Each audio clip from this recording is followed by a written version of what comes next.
Story number 1. The lake house had been in my family for generations. Nestled deep in the woods, it sat on the edge of Black Hollow Lake, a body of water so still and dark it seemed to drink the light. My grandfather built the house in the late 1800s, and it had been passed down ever since. But for reasons no one ever really explained, the house had been abandoned for years. Growing up, I'd heard whispers about the lake house, stories my grandmother told in hushed tones when she thought I wasn't listening. People went missing in that lake, she'd said. Some were found, their bodies bloated and blue, but others simply vanished. The townsfolk believed the lake was cursed, but my family never spoke of it directly. They just stayed away. When my mother passed, the house was left to me. Everyone advised me to sell it, but something pulled me there, but an urge I couldn't ignore. So, one October afternoon, I packed my things and made the long drive to Black Hollow. The house was in better shape than I expected. Dusty, sure, and covered in cobwebs, but sturdy. The porch creaked under my weight, and the air smelled damp, like earth and decay. As I stepped inside, I felt it immediately, a presence, thick and heavy, like the house itself was watching. I chalked it up to nerves. The first night was uneventful, though I couldn't shake the feeling that I wasn't alone. The air was still, too still. No wind, no sound of crickets, just silence pressing in from every direction. The second night, I woke to the sound of dripping. At first, I thought it was the faucet, but as I listened, I realized it was coming from the ceiling. A slow, deliberate drip. Drip, drip. I grabbed a flashlight and climbed the attic stairs. The air was freezing, my breath turning to mist. The wooden beams above were dry, no leak, no reason for the sound. But then I saw them.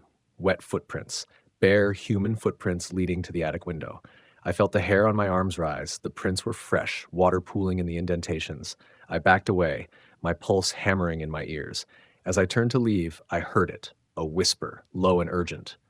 Get out. I didn't sleep that night. The next day, I tried to rationalize what I'd seen. Maybe it was a trick of the light, my imagination playing on my fears. But deep down, I knew better. Something was in this house. That evening, I stood by the lake, staring into its inky depths. A mist curled along the surface, and the reflection of the house wavered in the dark water. I could almost see something else in it, something moving just beneath the surface. As I turned to go inside, I saw it. A woman. She stood at the water's edge, her back to me.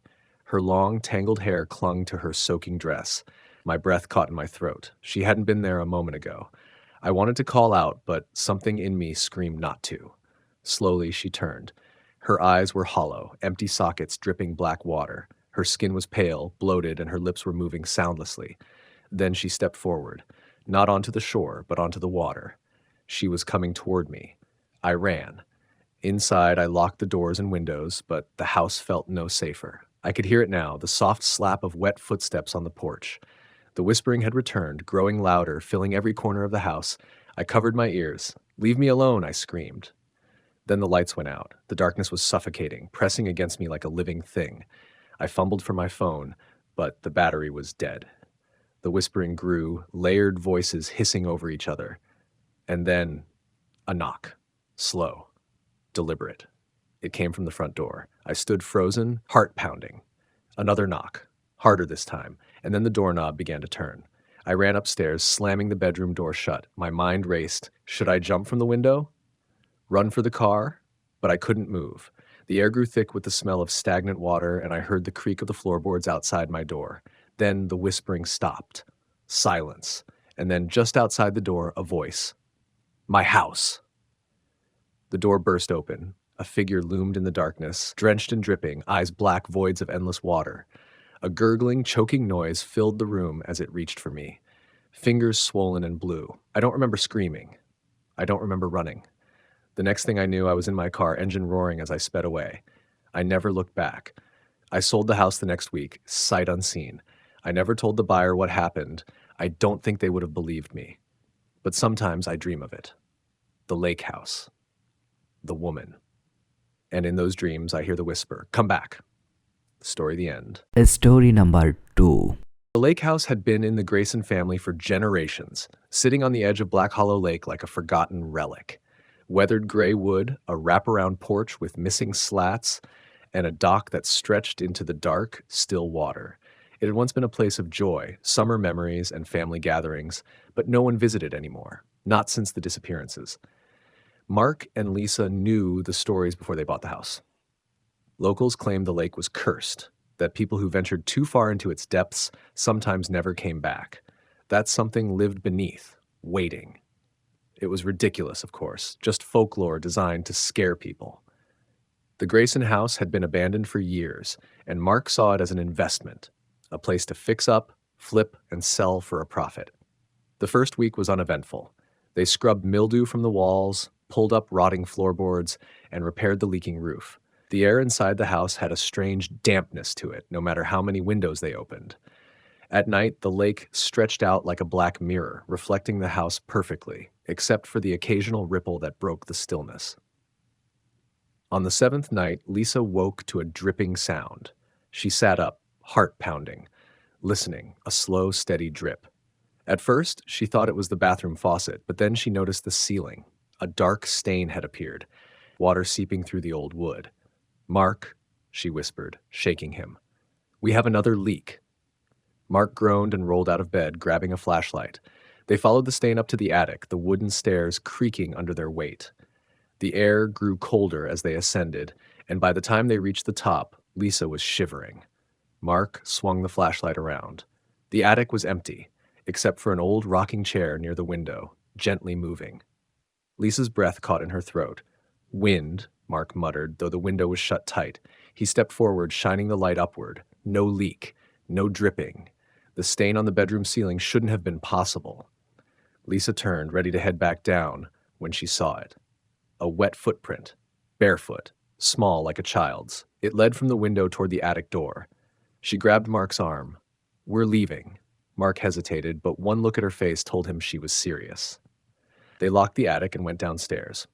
Lisa barely slept, lying awake listening, every creak and groan of the house making her flinch. At 3:12 a.m., she heard footsteps, not the soft shifting of the house settling. These were deliberate, slow, moving just outside their bedroom door. Lisa held her breath, gripping Mark's hand tightly. Then the footsteps stopped, a whisper, low, wet, gurgling. Lisa squeezed her eyes shut, willing whatever it was to go away. Minutes passed, then the sound of footsteps retreating down the hall toward the lake-facing side of the house. The next morning, they found water pooled in the hallway. The back door was open, and out on the dock, small footprints leading to the edge and stopping abruptly. Lisa wanted to leave. Mark wasn't convinced. "We knew the house had issues," he said. "The plumbing's a mess, the foundation's probably shifting. That explains the noises." Lisa's hands shook as she sipped her coffee. And the footprints? Mark had no answer for that. That evening, Lisa sat by the window watching the lake.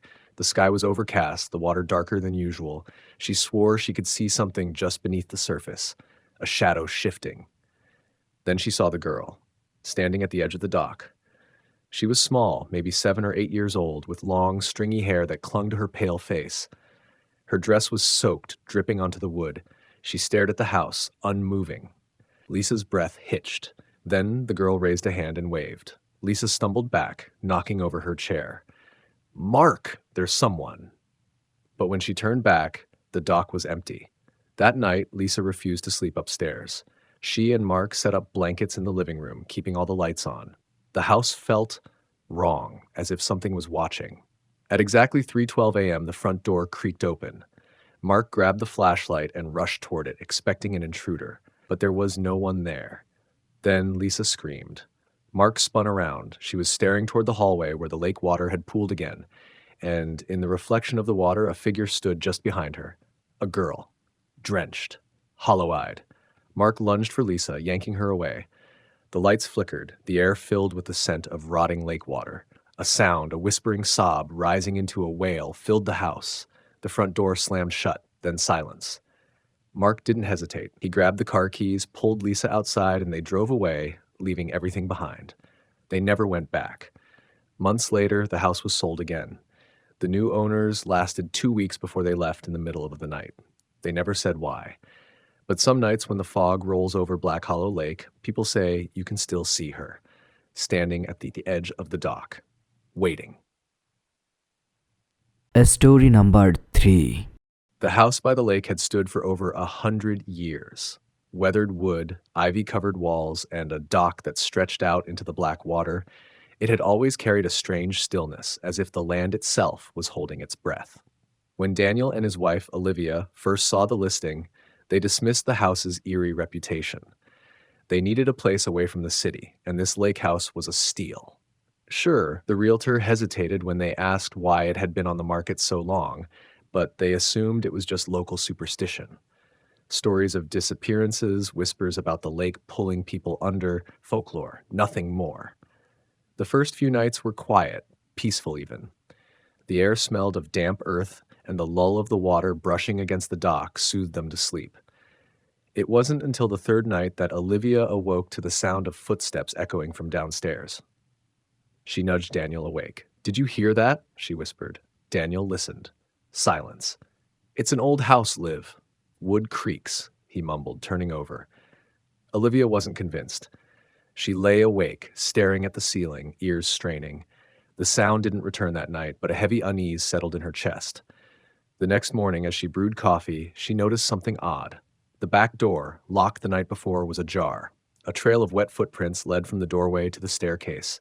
"Daniel," she called, her voice shaking. He rushed in, his face tightening when he saw the footprints. He pressed his hand to them, ice cold. They led upward, vanishing halfway up the stairs, as if whatever made them had simply ceased to exist. That night, Olivia dreamt of the lake. In her dream, she stood on the dock, staring at the water's surface.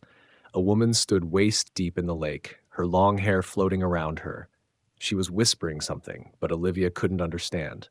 Then the woman looked up. Her eyes were hollow, empty. Olivia woke, gasping. The sheets were damp with sweat, and her throat was raw as if she had been screaming. She turned to Daniel, still asleep, then froze. A dark figure stood in the doorway. The shape was barely distinguishable from the shadows, but Olivia could see it was tall, unmoving. A feeling of absolute dread pressed into her chest, heavy and suffocating. She reached for the bedside lamp, her fingers trembling. The moment the light flickered on, the figure was gone. Daniel stirred beside her. "What's wrong?" She could barely form the words. I saw something." Daniel sat up, scanning the room. "It's your dream," he said, rubbing his face. But Olivia knew what she had seen. The following evening, Daniel stayed up, determined to prove to Olivia that nothing was wrong with the house. He set up his phone to record the kitchen and hallway, then left it running overnight. The next morning, they checked the footage. For the first hour, nothing. The house was still. Then, around 2:43 a.m., the back door creaked open on its own. Water pooled in the doorway. And then, movement. A woman emerged from the shadows. Her hair dripped onto the floor, her dress soaked through. She stepped forward, but the moment she neared the camera, the footage distorted, a screeching static filling the audio. When the image cleared, the kitchen was empty. Daniel shut off the video. His face had gone pale. "We're leaving," he said. Olivia exhaled shakily, relief washing over her. But as she turned toward the bedroom window, her breath hitched. The lake. A figure stood at the water's edge, watching the house. That was the last night they spent in the lake house. They packed their things within the hour and never looked back. But even now, Olivia dreams of the woman standing in the lake, whispering to her. And sometimes, in the quiet moments between sleep and waking, she swears she can hear the water lapping at the dock, calling her back.